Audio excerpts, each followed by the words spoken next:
समाज पार्टी के सभी सम्मानित नेतागण, श्री डॉक्टर लाल बहादुर सिद्धार्थ जी, जिन्होंने 2 लाइनों में ही अपनी सारी बात बहुत ही गहराई से करने का काम किया, जो कि एक वरिष्ठ सर्जन भी हैं, श्री महंत डॉक्टर अवधेशानंद जी भारद्वाज, श्री अरुण पाठक जी, मुख्य सेक्टर संयोजक वाराणसी, श्री वीरेंद्र चौहान जी, पूर्व एमएलसी मुख्य सेक्टर संयोजक, श्री संतोष मिश्रा जी, प्रभारी प्रत्याशी विधानसभा जफराबाद जो हमारे साथ में बैठे हुए, श्री बुझारत राजभर प्रभारी प्रत्याशी जहुराबाद गाजीपुर, श्री दिनेश टंडन जी, पूर्व अध्यक्ष नगर पालिका परिषद जौनपुर, जो हम सबके साथ में बहुत समय से जुड़े हुए हैं,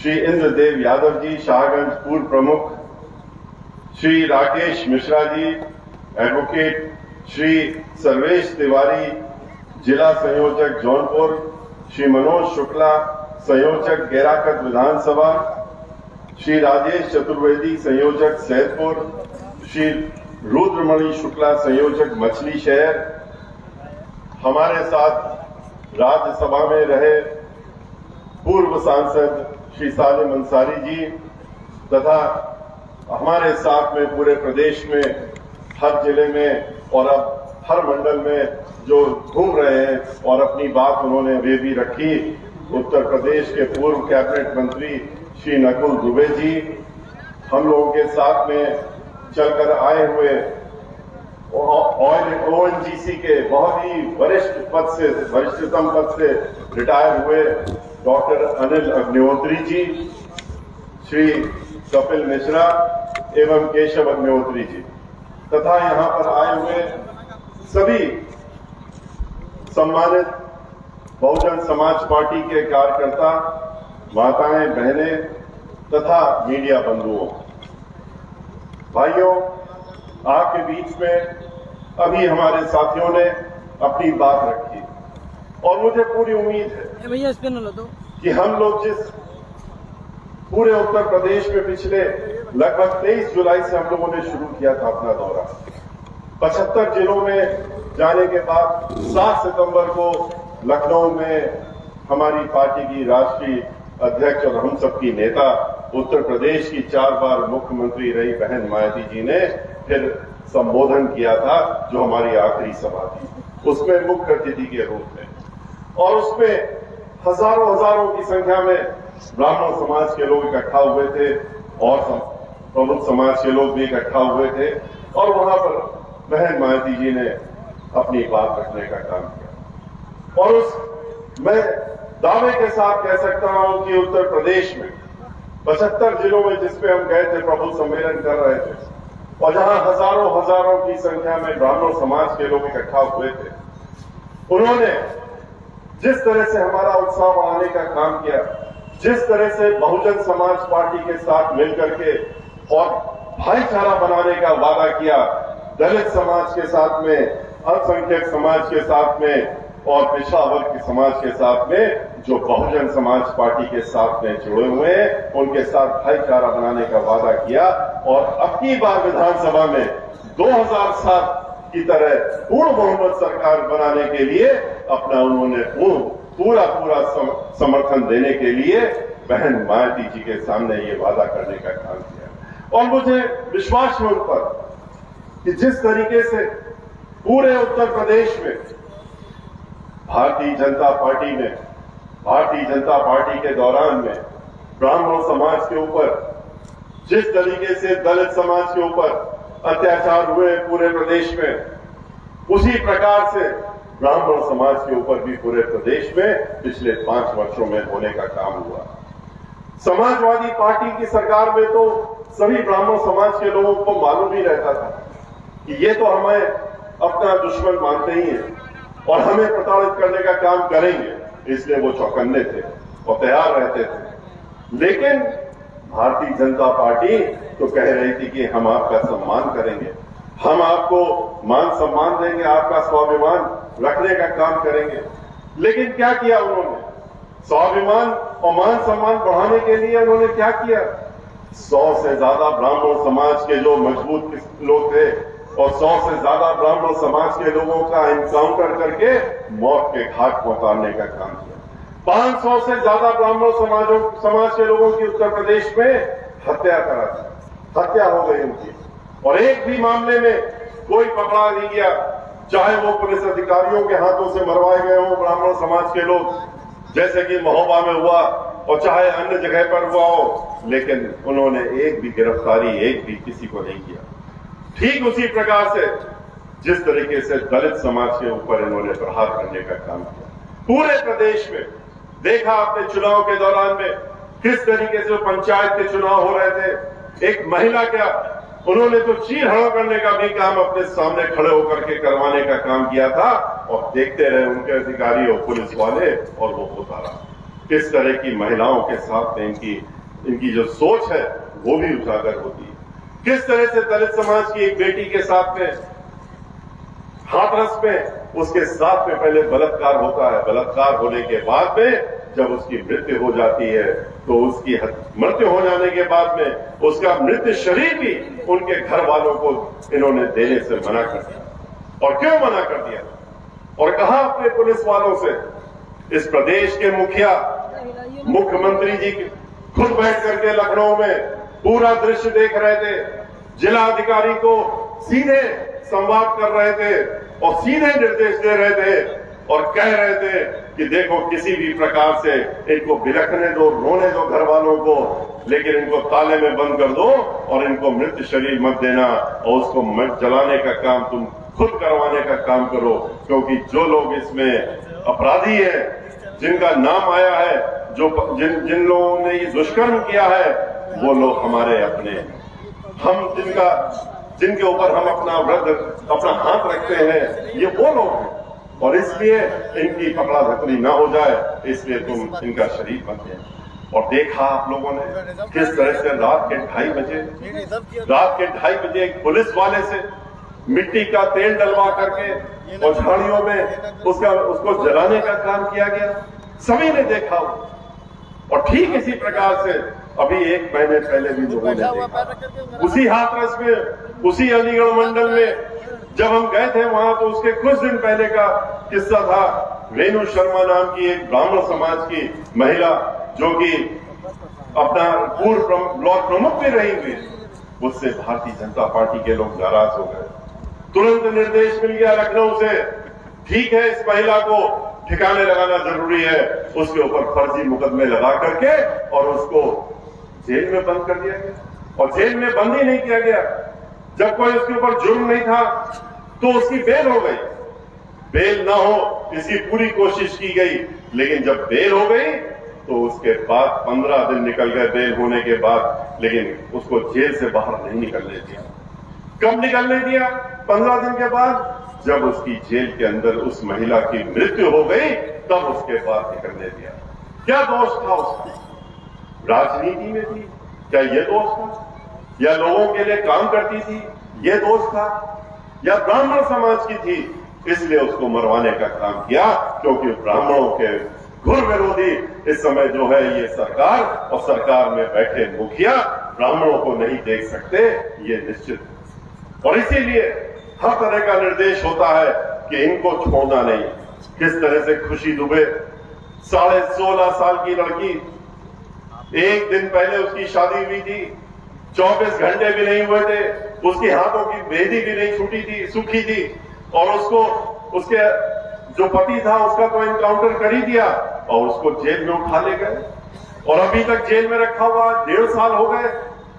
उत्तर प्रदेश के मुख्यमंत्री वो खुद उसकी पैरवी कर रहे हैं कि देख रहे हैं कि किसी प्रकार से इस लड़की की बेल नहीं होनी चाहिए, क्योंकि ब्राह्मण समाज के लोगों को, चाहे महिलाएं हो, चाहे पुरुष हो, चाहे बुजुर्ग हो, उनको सबक सिखाने का जो उन्होंने मन बना लिया।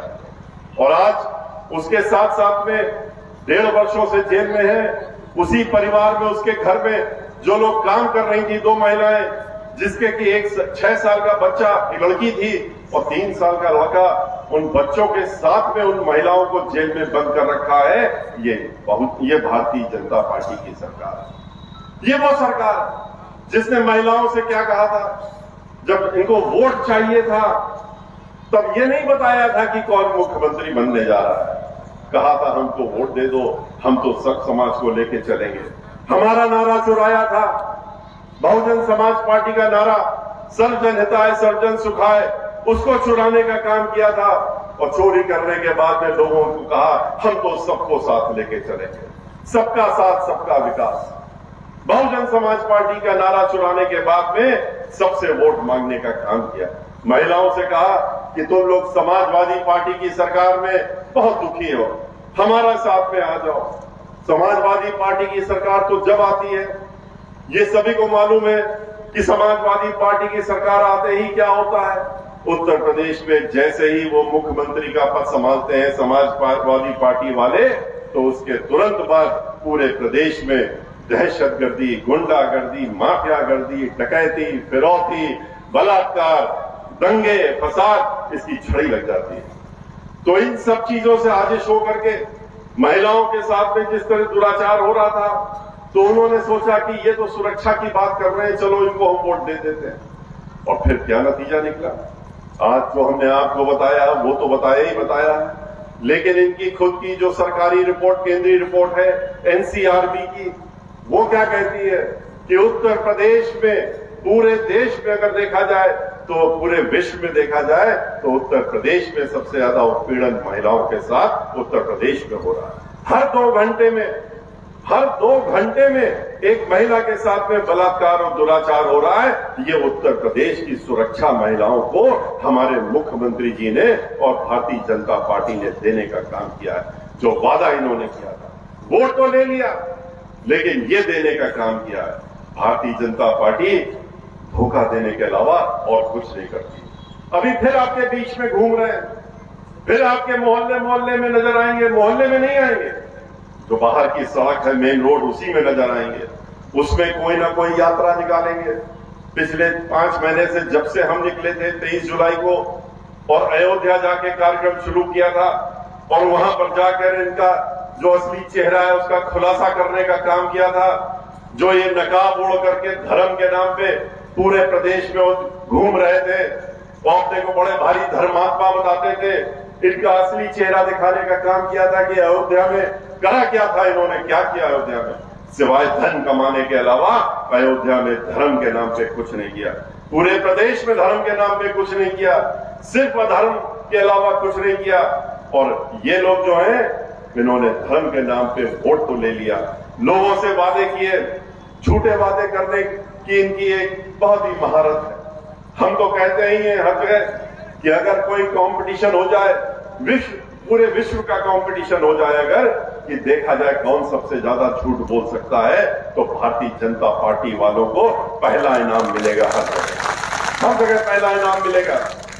आपसे कहा, महिलाओं से कहा, किसानों से कहा, हमको वोट दे दो। क्यों दे दे? अरे हम तुम्हारी आमदनी 2 गुनी कर देंगे। उन्होंने सोचा कि चलो 15 लाख वाला कह रहे थे जुमला है, वो तो जुमला था, 15 लाख हर एक के खाते में आ जाएगा। अब की बार कह रहे हैं नहीं, अब की तो हम सही वादा कर रहे हैं, आपकी आमदनी 2 गुना कर देंगे। क्या किया आमदनी 2 गुना? किस तरह से आमदनी 2 गुना की? आमदनी तो नहीं बढ़ाई, लेकिन उनकी जमीन छीनने की योजना जरूर 3 काले कानून लाकर बनाने का काम किया। पूरे देश में किसान आंदोलित हुआ, आंदोलन करने के इनको लेकिन कोई फर्क नहीं पड़ा। इनकी जमीन छीनने की योजनाएं ऐसी बनाई उन काले कानूनों में कि जो बड़े बड़े उद्योगपति हैं, उनके हाथों में जमीन का पट्टा देना मजबूरी हो जाएगी और उसके बाद कभी वापस आने वाली नहीं।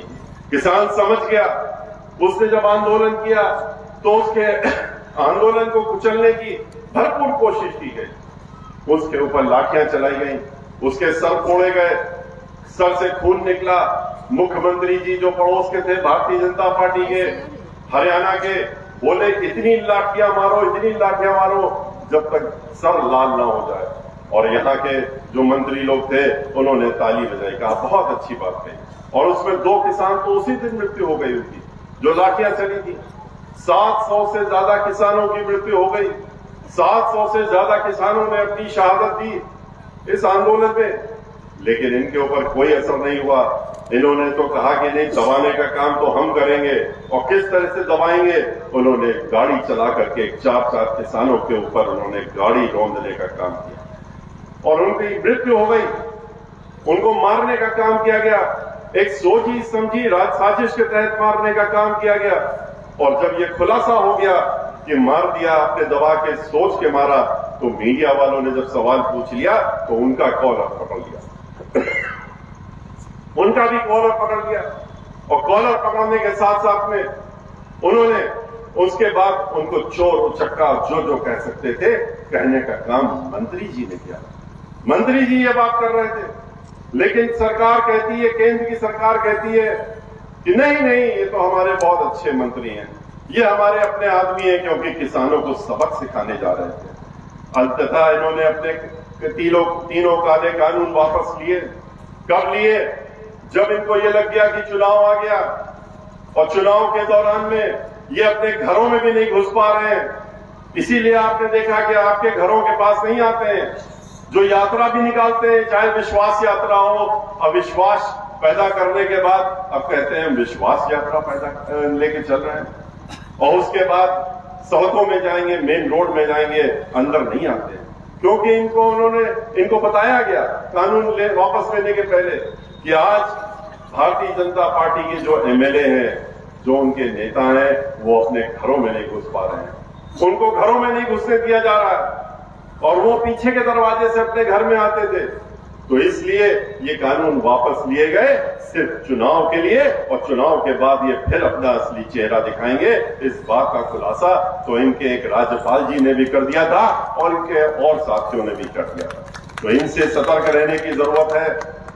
ये वो लोग हैं जिन्होंने युवाओं से कहा कि हम आपको रोजगार देंगे, 2 करोड़ रोजगार देंगे, आप मेरे साथ में आ जाइए। और आपने सुनी लिया भी, आपके सामने बात रखी गई कि क्या इन्होंने रोजगार की जगह किया, सारे जितने जहां नौकरी हो सकती थी उसको बेचने का काम कर दिया इन्हीं लोगों के हाथों में, और कुछ नहीं किया। इन्होंने 2 गुने की बात कही थी किसानों से। 25 रुपए बढ़ाए गन्ना का दाम, 5 साल में 15 रुपए बढ़ाए थे समाजवादी पार्टी की सरकार ने, इन्होंने 25 रुपए बढ़ा दिए। और आखिरी साल में बढ़ाया 2 महीने पहले, जब 5 रुपए सालाना के हिसाब से इन्होंने गन्ना के दाम बढ़ाए। लेकिन बहन मायावती जी, उन्होंने तो कोई वादा नहीं किया था किसानों से कि हम आपकी आमदनी 2 गुना कर देंगे। पर चूंकि जैसे हर गरीब उनके दिल में बसता है, किसी भी जात का हो, किसी भी धर्म का हो, उसी तरह से किसान भी उनके दिलों में बसता है, उनके दिल में बसता है, और इसलिए उनकी परेशानी भी वो खूब समझती है। और अपनी पिछली सरकार में 2007 से 12 की जो सरकार थी, उन्होंने 125 रुपए जो क्विंटल दाम था उसको 250 रुपए पहुंचाने का काम किया था। 2 गुना करने का काम बहन मायावती जी ने किया था। 23 लाख नौकरियां देने का काम किया। इन्होंने तो खाली झूठे वादे किए और नौकरियां छीनने का काम कर रहे हैं। और जब भी नौकरी देने की कोई बात आ जाती है, दिखाते हैं कि अब हम ये इम्तिहान लेने जा रहे हैं, अब हम टीईटी का करने जा रहे हैं, अब हम बीएड का लेने जा रहे हैं, अब हम अध्यापकों का इम्तिहान लेने जा रहे हैं, अब हम लेखपालों का लेने जा रहे हैं। लेकिन एक एक करके जितने, चाहे पुलिस कर्मियों वाला हो, चाहे लेखपालों वाला हो, चाहे टीचरों वाला हो, आपने भी देखा कि जब एक इम्तिहान हो जाता है तो उसके बाद कहते हैं पर्चा लीक हो गया, इसलिए हमने इसको रद्द कर दिया। उनसे लाखों करोड़ों रुपया कमा लेते हैं फॉर्म की फीस के नाम पे, और उसके बाद कह देते हैं पर्चा लीक हो गया, क्योंकि खोट है, इनकी सोच में खोट है और ये नौकरी देना ही नहीं चाहते हैं, इसलिए खुद ही पर्चा लीक करते हैं। और पर्चा लीक करवाने का काम करके ये इन नौकरियों का जो होता है उसको रद्द करने का काम करते हैं।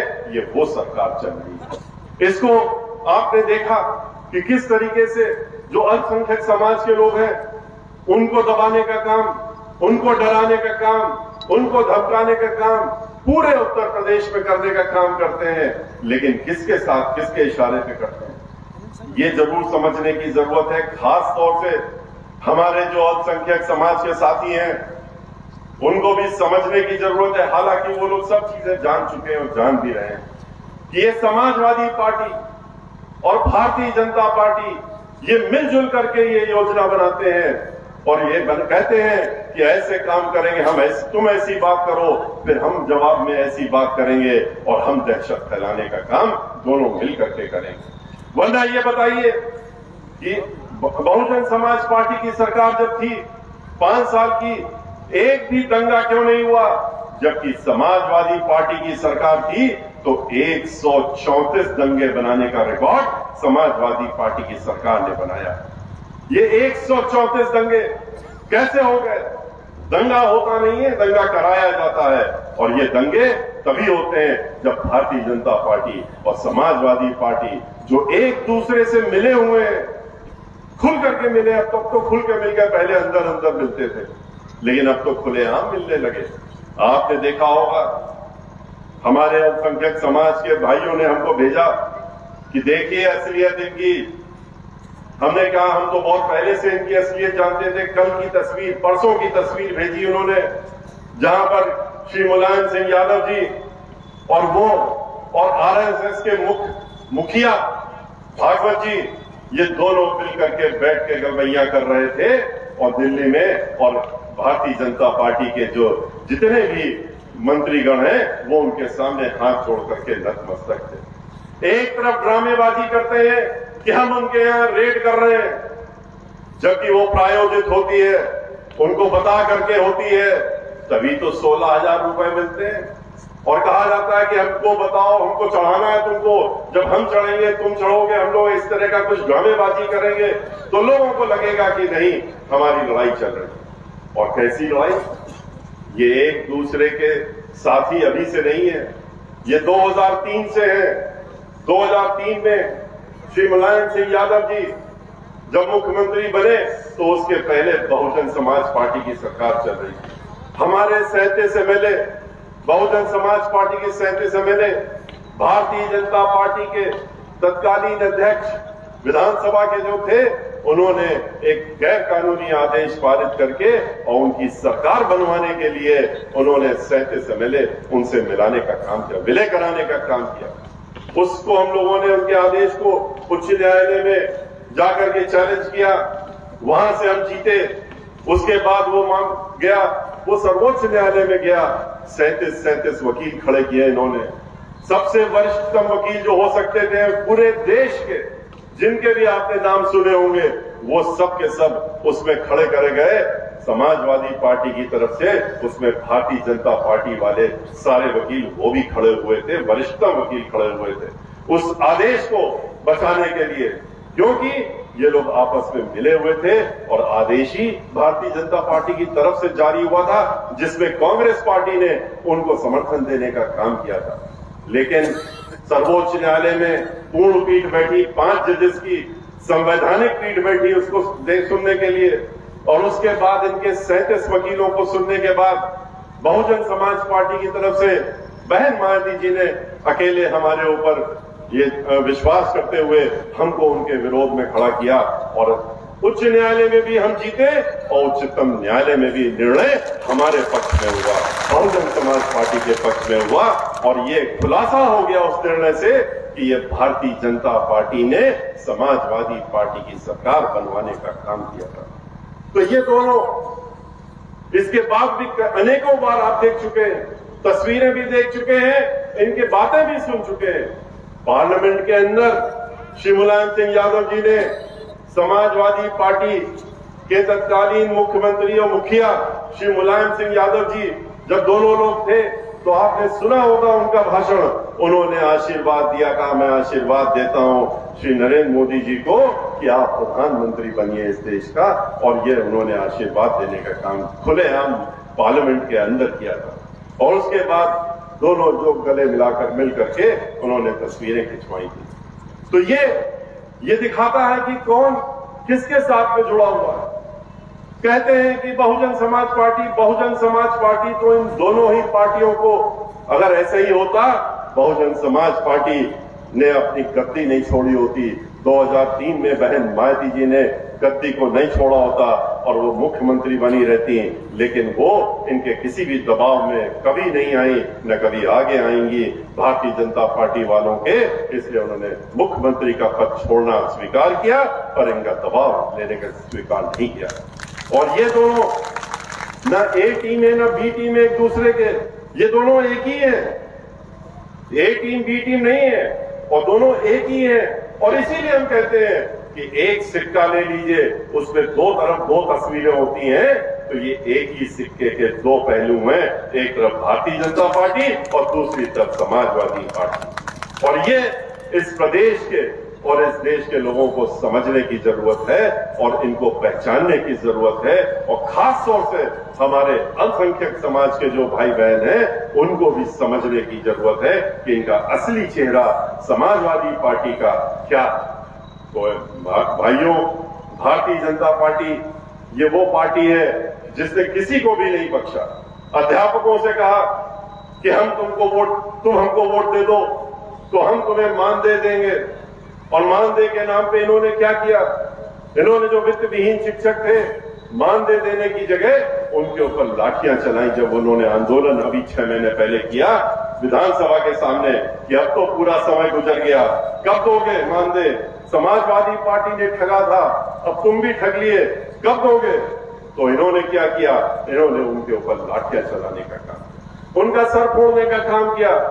उनके सर से अब तक खून नहीं निकला तब तक उनके ऊपर लाठियां चलाने का काम इन लोगों ने करने का काम किया। लेकिन उसी में से एक महिला अध्यापिका थी जिसने अपना सर मुड़ा दिया विधानसभा के सामने, सर मुड़ा करके, और फिर ये कहा मीडिया के वालों जब उन्होंने पूछा क्यों मुड़ाया, उन्होंने उसने कहा कि हमने इनकी अंत्योष्टि की आज घोषणा कर दी यहां पर। तो अगले दिन मुख्यमंत्री जी इतना नाराज हो गए कि उन्होंने ऐसा वक्तव्य दे दिया जो अभी कोई सोच भी नहीं सकता। उन्होंने कहा कि ये अध्यापक जो लोग हैं ये इसी लायक है, इनके ऊपर लाठियां तो चलनी ही चाहिए और इनकी ऐसी ही दुर्दशा होनी चाहिए। क्यों? क्योंकि ये वो लोग हैं जिन्होंने पिछले जन्म में बहुत पाप किए थे, और पाप किए थे इसीलिए इस जन्म में ये अध्यापक बने हैं, और अध्यापक बनने की इनकी जो बने हैं तो इसके बाद इनकी ये दुर्दशा होनी चाहिए। ऐसी सोच, इस तरह की सोच रखने वाले हमारे प्रदेश के मुखिया जो अध्यापकों के बारे में ऐसी बात करें, जो हमारे गुरुजन होते हैं, हमारे टीचर होते हैं, जिन्होंने हमको पढ़ाया लिखाया है, तो सोच सकते हैं कि आपके बारे में क्या सोचेंगे। ये ऐसी सरकार है जो किसी की नहीं है, किसी के साथ नहीं है। ये ब्राह्मण विरोधी सरकार है तो ये दलित विरोधी सरकार है, ये पिछड़ा वर्ग विरोधी सरकार है। आपने देखा कैसे गुलदस्ते की तरह दाएं और बाएं मुख्यमंत्री जी के, एक पिछड़ा वर्ग के उप मुख्यमंत्री और एक ब्राह्मण समाज के उप मुख्यमंत्री दिखाने के लिए खड़े रहते हैं। उनका एक भी आदेश पारित करने का उनके पास ताकत नहीं है।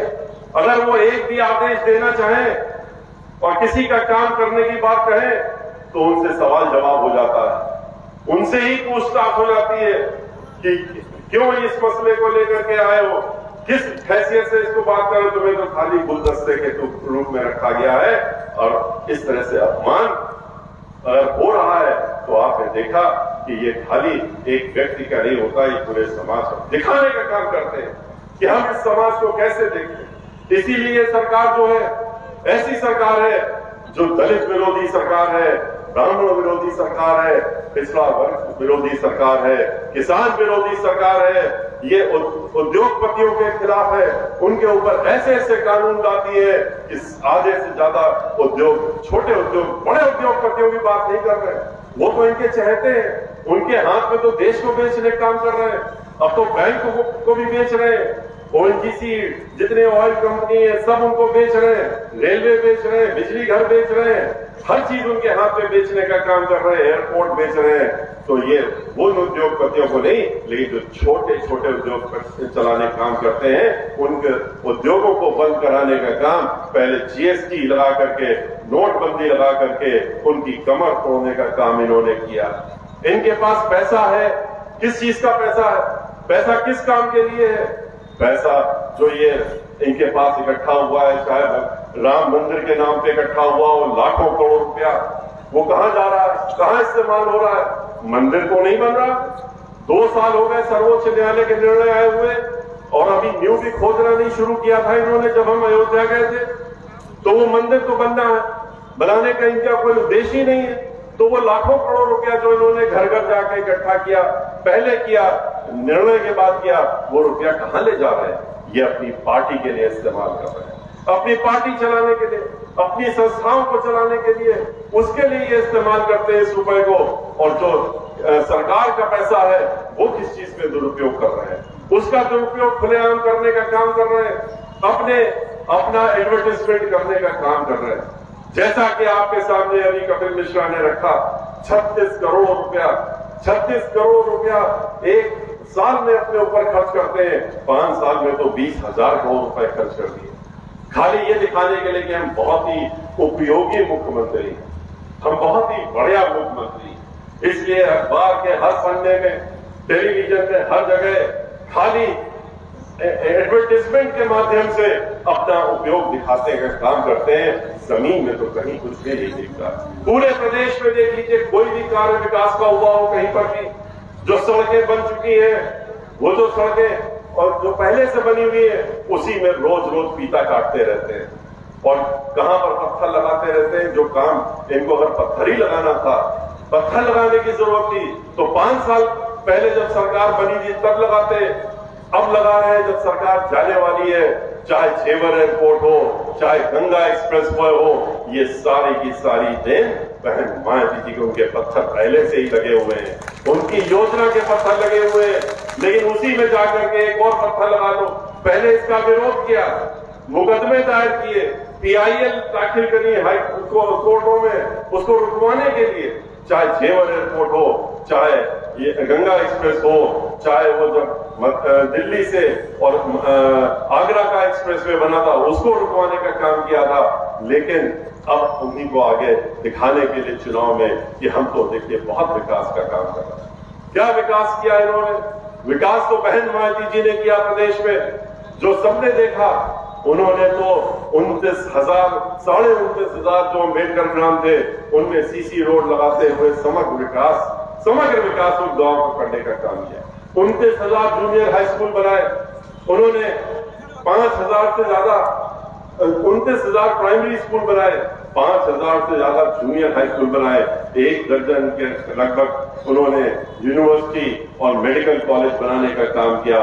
मेडिकल की व्यवस्था उन्होंने हर जिले में सुचारू करने का काम किया, नए अस्पताल बनाने का काम किया।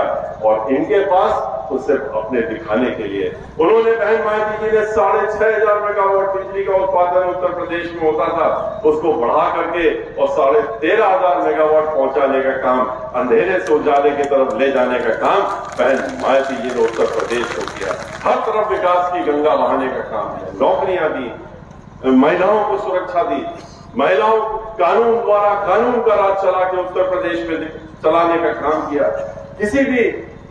उन्होंने किसी को भी नहीं बख्शा।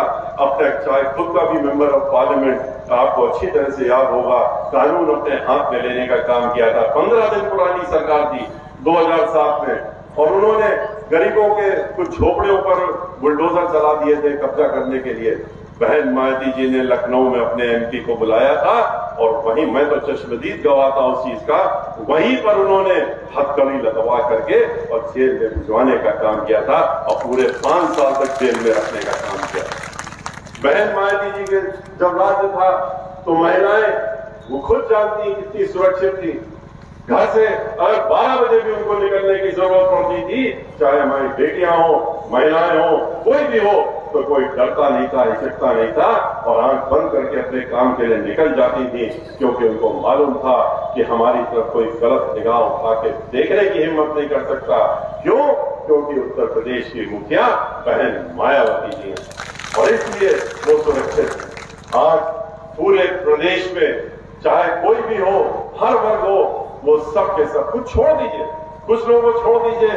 जैसे समाजवादी पार्टी की सरकार आती है तो उनको एक वर्ग विशेष खाली नजर आता, उनका चश्मा बदल जाता है और सिर्फ उन्हीं को नौकरी भी देना है, उन्हीं को आगे बढ़ाना है, उन्हीं को ठेकेदारी देना है, उन्हीं के माफियाओं को आगे बढ़ा करके जबरदस्त बनाना है। और ठीक इसी प्रकार से इस सरकार में भी भारतीय जनता पार्टी के जो माननीय मुख्यमंत्री जी हैं, उनके लिए भी एक वर्ग विशेष के ही लोग उनको समझ में आते हैं कि ये अच्छे लोग हैं और इन्हीं को बढ़ाना है। अगर वो माफिया है, डॉन है और भी कुछ कर रहे हैं तो उन्हीं को आगे और उनको बढ़ाते रहो और उनको अपना संरक्षण देते रहो, सरकार का संरक्षण देते रहो। ये किसी से छुपा नहीं है, ये सबको मालूम है। इसलिए भाइयों, ये समय आ गया है जबकि आज उत्तर प्रदेश में आपके हाथों में चाबी आ गई है। इस सत्ता की चाबी आपके हाथ में आज 1 महीना नहीं, सिर्फ 10 दिन बचे हैं।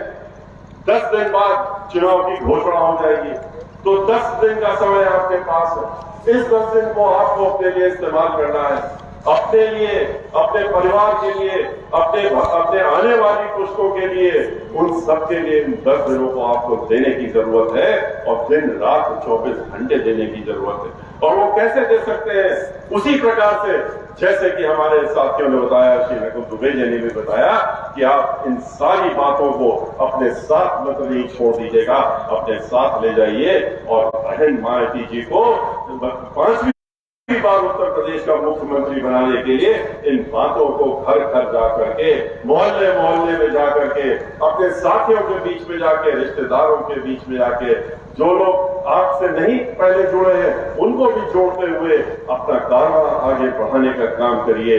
और इन 10 दिनों में इतनी ताकत लगा दीजिए कि आपकी सरकार बनने से कोई रोक नहीं सके। और इस संकल्प के साथ में चलिए कि बहन मायावती जी को उत्तर प्रदेश का 5वीं बार मुख्यमंत्री बना करके और हम लोग उत्तर प्रदेश में फिर से एक बार भाईचारा, अमन चैन, ऐसे सुख का जीवन लोगों को देने के लिए, क्योंकि बहन मायावती जी ने तो खुद ही कह दिया 9 अक्टूबर को लखनऊ में जब जनसभा थी जिसमें कि 5 लाख से ज्यादा लोग इकट्ठा हुए थे, उन्होंने कहा था कि अब की बार हमारी प्राथमिकता सरकार बनने के बाद पहली प्राथमिकता होगी कि उत्तर प्रदेश से बेरोजगारी दूर करने का काम करें। लोगों ने उनसे पूछा कि उन्होंने जो बिगड़ा हुआ कानून है इसको संभालने की बात क्यों नहीं कही, तो मुझे अपने साथियों को बताना पड़ा, उसको कहने की जरूरत नहीं पड़ती है। बहन मायावती जी जैसे ही अपनी शपथ लेती है और कुर्सी में बैठती है, कानून व्यवस्था तो पूरे उत्तर प्रदेश की चुस्त और दुरुस्त उसी मिनट हो जाती है, उसी सेकंड हो जाती है और वो तो हो करके ही रहेगी। इसलिए भाइयों, मैं आपसे अपनी बात समाप्त करने के पहले ये जरूर अनुरोध करूंगा कि आप लोग, जो चुनाव है अब आपके सर पर आ गया, आपके हाथ में सत्ता की चाबी कैसे आपके हाथ में आए, ये अब आप ही के हाथों पे है।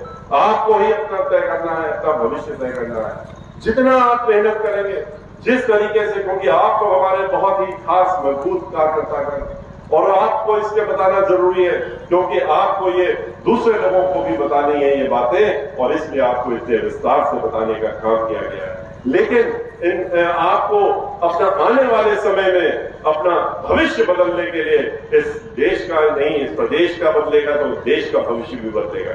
इस प्रदेश का भविष्य बदलने के लिए, अपने जिले का, अपने मंडल का इस भविष्य बदलने के लिए अपनी पूरी ताकत झोंकनी पड़ेगी। और जिस तरीके से आप लोग इतनी देर से हम लोगों के साथ में इतनी बड़ी संख्या में इकट्ठा हैं, और जिस तरीके से अभी हम मंडल, जो हमारी रिजर्व सीटें हैं, सुरक्षित सीटें हैं, उसमें हम जाने का जो कार्य कर रहे हैं, और जिस तरीके से हम हर जगह जाकर के देख रहे हैं, उत्साह देख रहे हैं। कल भी हम लोग थे, चंदौली में थे, आज आपके बीच में है, अभी कल फिर हम लोग दूसरी जगह हैं। इसके पहले 15 दिन से हम लोग सुरक्षित सीटों में होते हुए आ रहे हैं। और ये निश्चित रूप से ये मैं कह सकता हूं और अपनी नेता बहन मायावती जी को बताने का कार्य भी करूंगा कि अगर 2007 में 62 सीटें हम लोग जीते थे सुरक्षित 84 में से, तो अब की बार 86 में से 86 सीटें जीतने का काम बहुजन समाज पार्टी करेगी और पूर्ण बहुमत की सरकार उत्तर प्रदेश में बनाने का काम करेगी और बहन मायावती जी को 5वीं बार उत्तर प्रदेश का मुख्यमंत्री भी बनाने का काम करेगी। अंत में, अगर आप लोग हमारी बातों में हमारे साथ सहमत हैं और हमारी बातें, हमारे साथियों की बातें, जिन्होंने पूर्व वक्ताओं की बातों में आप हम सब लोगों के साथ सहमत हैं और ये संकल्प से भी सहमत है कि हम लोग अब की बार अपनी पूरी ताकत लगा करके बहन मायावती जी को 5वीं बार उत्तर प्रदेश का मुख्यमंत्री बनाए।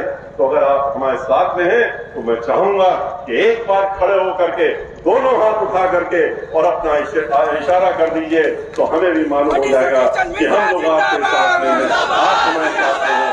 आपके